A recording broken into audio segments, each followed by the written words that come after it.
Hi, my name's Lilly.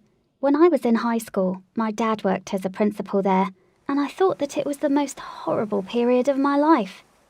But later he was fired, and when he found out that I was the one to blame, he didn't want to be my dad anymore. My mum died 2 years ago, and it was decided that it would be better for me to live with my grandmother for a little while. But pretty soon it became clear that it was hard for her to look after a teenager. So when I had only 1 year to go till I graduated, I moved in to live with my dad.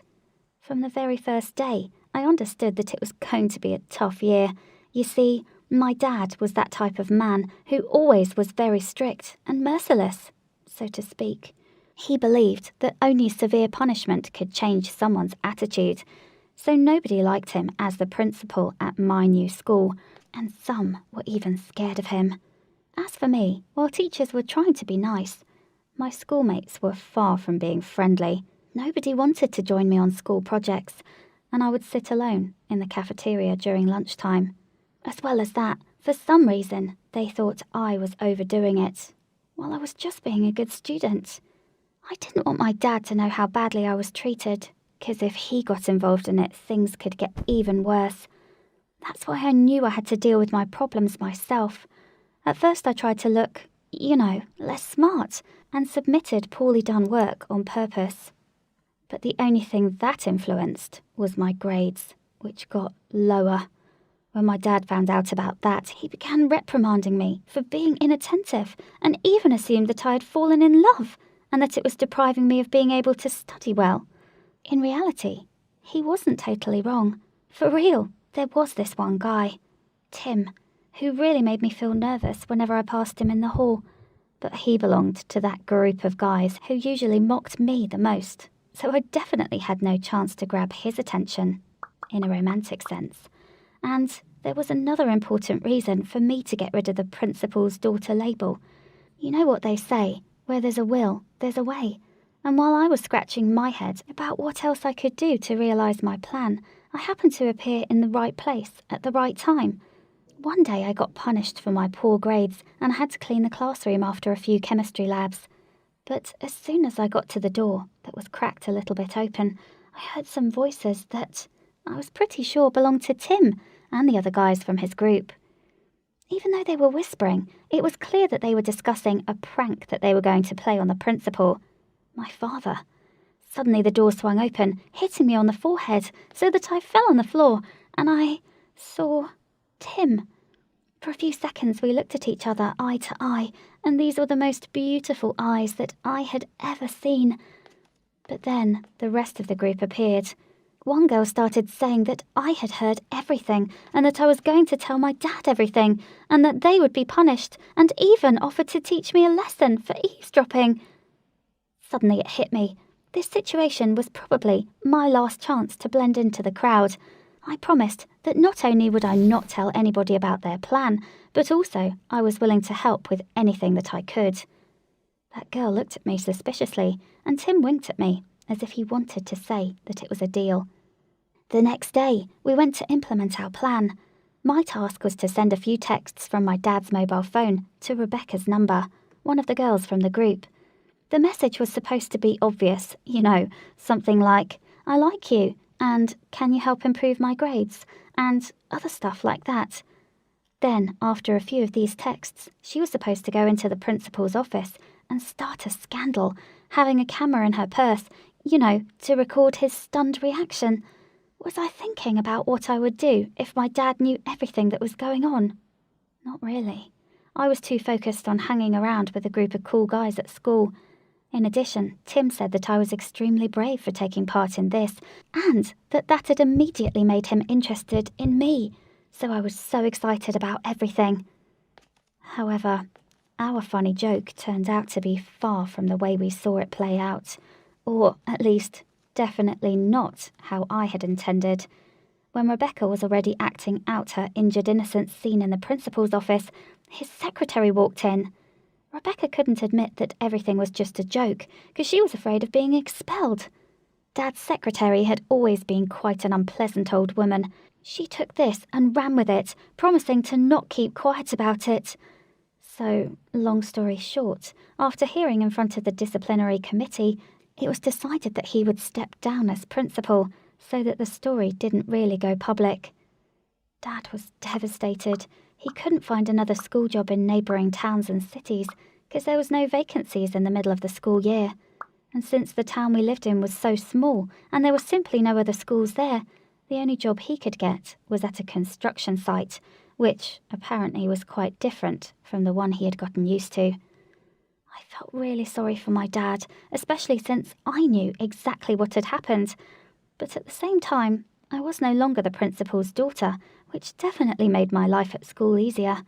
Even more, Tim and I began dating, and he continued to admire me and made me feel happy and inspired. Several months have passed since these occurrences, and I graduated from school and was already packing my stuff to go to college. But I still couldn't get rid of that bad aftertaste from this story. You know, Dad couldn't even show up at my graduation after all that. I think he got even more grey hairs on his head. But at the same time, I couldn't come up with an idea of how to tell him everything. And once again, the perfect chance came, all by itself. Dad and I went to the store to buy some stuff that I was going to take with me to college. And right there, between the parking spaces in front of the store, we came across Rebecca and her father. Apparently they were there for the same reason as my dad and I were. My dad immediately expressed his intention to go up and talk to Rebecca, but her dad was not aware of the situation. And believe me, nobody wanted him to be. I noticed that Rebecca was trying to drag her father the other way, and I followed her example. But my dad was like, "Come on, I have to ask her to tell me the truth." And I had no other option but to tell him that I could also tell him the truth. I don't know, I just burst into a stream of words and told my dad how hard it was for me at school at first, and then how I heard about Tim and the other guy's plan, and how I took an active part in making it happen. I was sorry for having ruined his career, but at the same time, I was glad that I had the opportunity to spend my last school year having friends and a boyfriend. I was only able to look into his eyes once I had finished talking. Dad looked shocked and angry at the same time. I noticed that the veins on his forehead had gotten swollen and that his hands were shaking. He didn't tell me anything and just put the shopping basket on the floor and left, leaving me alone. Honestly, I felt relieved after having dumped the load of that secret off of myself. I understood that he was insulted, but I was sure that he wouldn't stay angry for long. I got home much later that day, because after the store, I had to go meet with Tim and the guys to say goodbye before our departure. My flight was scheduled for the next day. It was dark everywhere, and when I switched on the light, I almost cried out from the surprise. I saw my dad sitting on the sofa, and judging upon the odour, I felt he had been drinking. That made me nervous and a little bit scared, because he never, ever had any issues with alcohol. I tried to talk to him, but he just told me to go to my room.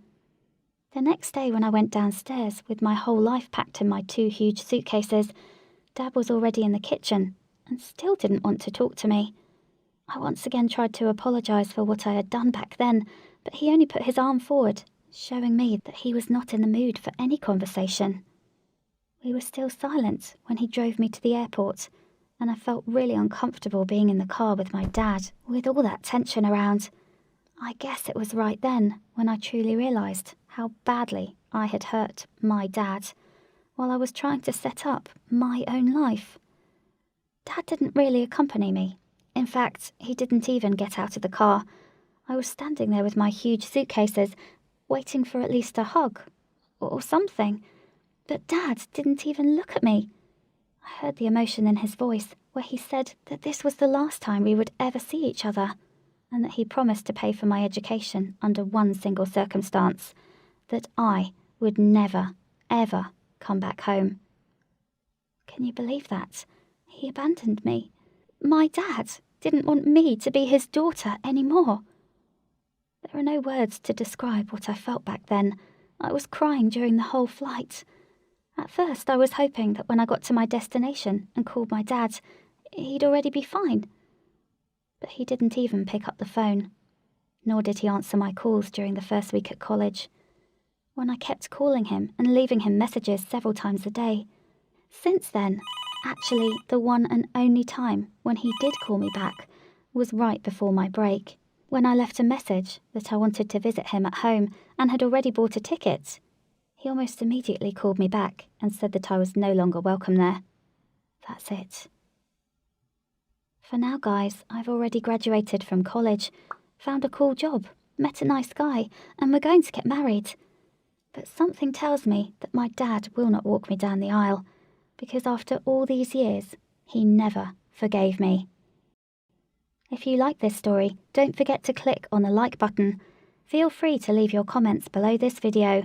I will read them all. Bye.